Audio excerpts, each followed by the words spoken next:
성도님들, 모든 인간관계에는 법칙이 하나 있습니다. 인간관계의 법칙의 핵심은 상호적 관계라는 거죠. 그러니까 주는 것이 있으면 받는 게 있고, 가는 말이 고우면 오는 말도 곱다라는 겁니다. 그래서 인간관계는 서로 주고받는 일이 선할 때 서로에게 행복을 주고 또 서로 발전되는 관계가 만들어지는 법입니다. 이게 근데 일반적인 인간관계의 특징이죠. 그런데 문제는 우리가 살아가다 보면 주고받는 게 잘 안 되는 사람이 있다는 겁니다. 나는 분명히 선한 것으로 베풀었지만 그 사람은 나에게 악한 것으로 갚습니다. 이쪽에서는 선한 일을 건네주었는데 저쪽에서 돌아오는 건 정말 악한 악담으로 다시 베풀어주는 경우가 있습니다. 이런 일들이 비일비재합니다. 우리는 이런 사람을 보고 뭐라고 합니까? 이제 악인이라고 표현하는 겁니다. 근데 사실 우리가 이런 일을 안 겪었으면 좋겠지만 우리 주변에 이런 사람이 한 명도 없다라고 말은 못할 겁니다. 항상 우리는 이런 사람 때문에 속이 상하게 마련입니다.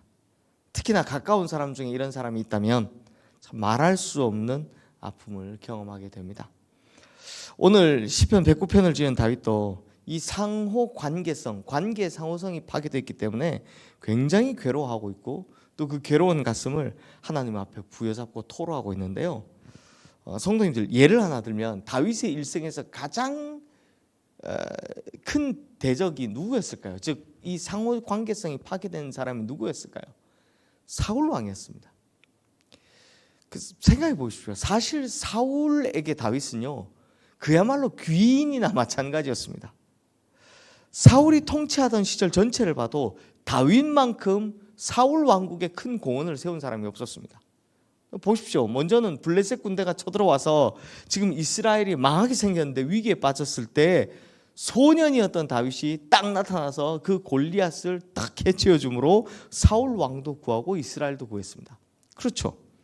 또 사울에게 하나님의 영이 떠나서 악한 영으로 심히 괴로워하고 있을 때 다윗이 악기를 연주해서 사울 왕의 그 악한 영을 내쫓아 주었습니다.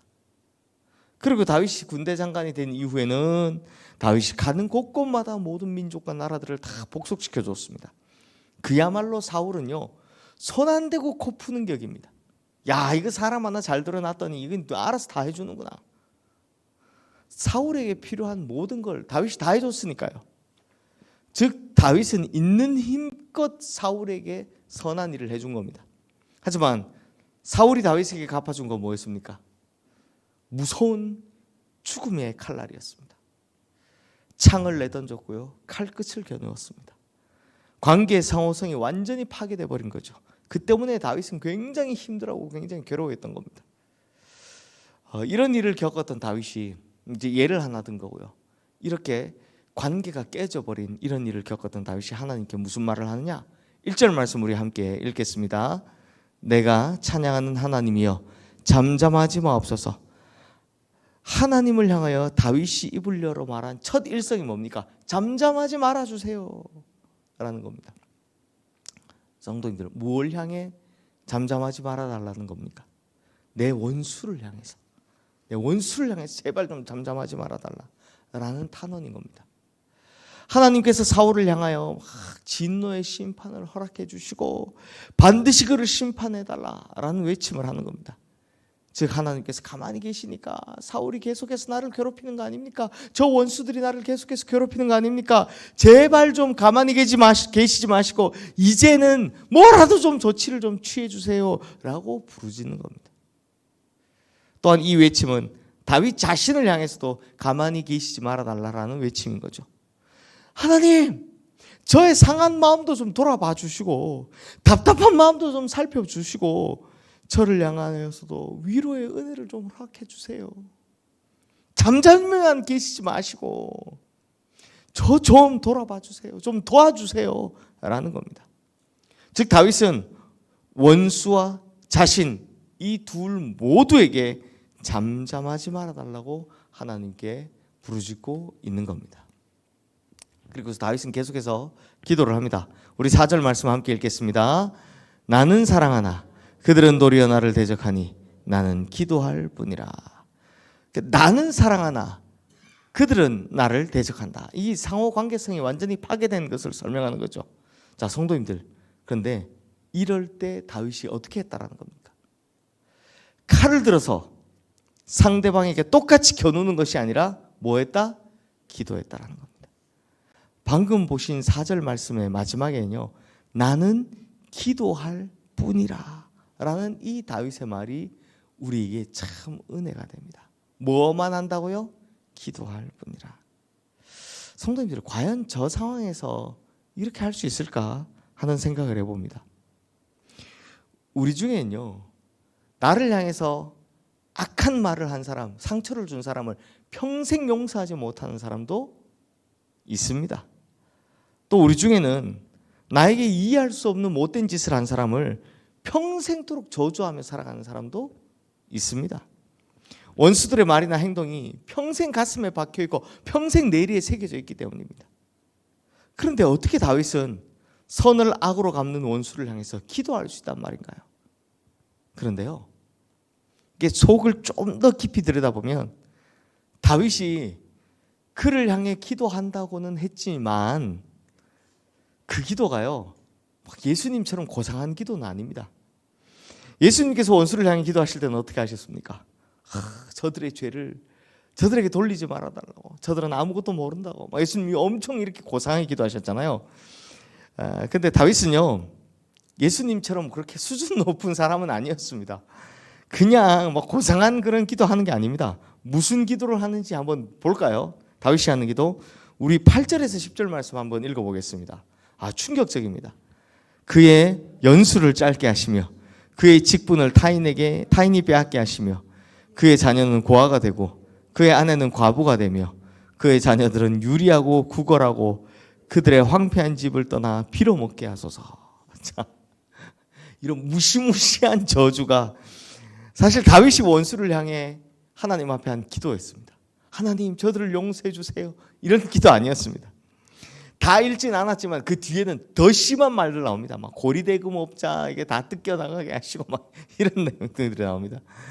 자, 성도님들, 이런 걸 보면 우리는 이런 생각이 들죠. 이걸 어떻게 기도라고 할 수 있느냐? 아니, 자식은 고아와 거지가 되게 하시고 아내는 과부가 되게 하시고 이런 말을 하는데 이게 무슨 기도가, 이런 기도가 있느냐 싶으실 겁니다. 하지만 이건 너무나 다윗답고요, 지극히 인간적인 다윗의 기도입니다.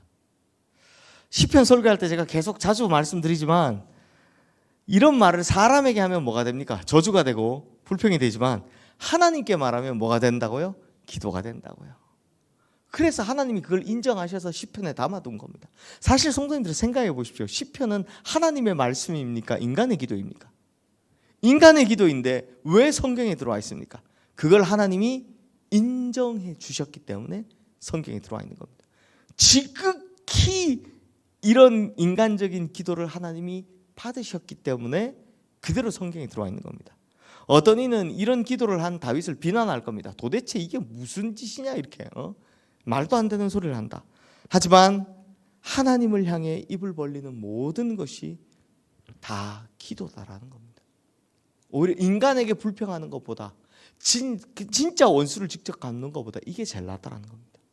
성도님들, 하나님을 향하여 입을 벌리지 못하고 내가 그 원수를 직접 갚겠다고 나서는 사람도 있습니다. 그에 비하면 오히려 다윗이 원수를 향해 칼날을 거두지 않고 그 칼날을 거두는 대신 자기 손으로 원수를 갚지 않겠다, 하나님은 알아서 해달라고 선언하는 것이 차라리 훌륭한 결단이다라는 겁니다. 사실 다윗이 지은 시편 가운데 보시면 상당수가 이런 원수 시편이죠. 다윗이 이렇게 하나님을 향하여 원수를 저주하고 책망하고 하나님께 원수에 대한 욕을 늘어놓는 이 기도가 오히려 다윗의 상한 마음을 치료하는 좋은 약이 되었다라는 걸 우리가 계속해서 봤습니다. 그러니 우리 부디 우리 성도님들도 자신이 정말 어떻게 할 수 없는 원수가 있다면 그거 어떻게 하지 마시고 차라리 다윗처럼 해보시길 바랍니다. 직접 원수 갚겠다고 하는 것이 최악이고요. 그게 안 되니까 다른 사람들에게 이 사람에 대해 불평하는 것이 차악이지만 하나님께 솔직하게 그 속에 있는 마음을 털어놓는 것이 제일 나은 최고입니다. 제일 나은 방법입니다. 왜냐하면 하나님께서 우리의 마음을 치료하시고 어루만져 주시고 회복해 주실 거기 때문입니다. 나는 막 있는 그대로 막 하나님 앞에 막 짜증, 불평, 흥분 들고 나갔는데 하나님이 그걸 하나씩 치료해 주신다는 겁니다. 자, 진짜 놀라운 사실은 지금부터입니다. 다윗은 너무나도 솔직하게 막 퍼부었습니다. 그렇게 기도했지만 기도를 마칠 때 다윗이 어떻게 됐냐? 다윗이 변화되어 있다는 것을 우리가 볼 수 있습니다. 정말 놀라운데요. 30절 31절 말씀 우리 함께 읽어보겠습니다. 내가 입으로 여호와께 크게 감사하며 많은 사람 중에서 찬송하리니 그가 궁핍한 자의 오른쪽에 서사 그의 영혼을 심판하려 하는 자들에게서 구원하실 것이미로다. 자, 기도가 마칠 때쯤, 이 시편이 끝날 때쯤 되니까 지금 뭐 하고 있습니까? 다윗의 머릿속에, 다윗의 마음속에 그 저주를 퍼붓던 원수들은 온데간데 없어지고 이제 다윗과 하나님만 남았음을 볼 수 있습니다. 세상과 나는 간 곳 없고 구속한 주만 보이도다. 오늘 방금 우리가 찬양했던 그 말씀대로 막 화가 나서 막 저 사람 어떻게 좀 해주세요. 저 사람 어떻게 좀 해주세요. 신나게 기도했더니 끝에 뭐라고 기도하는 겁니까? 하나님과 나만 남아서 이제 대화를 하고 있는 겁니다.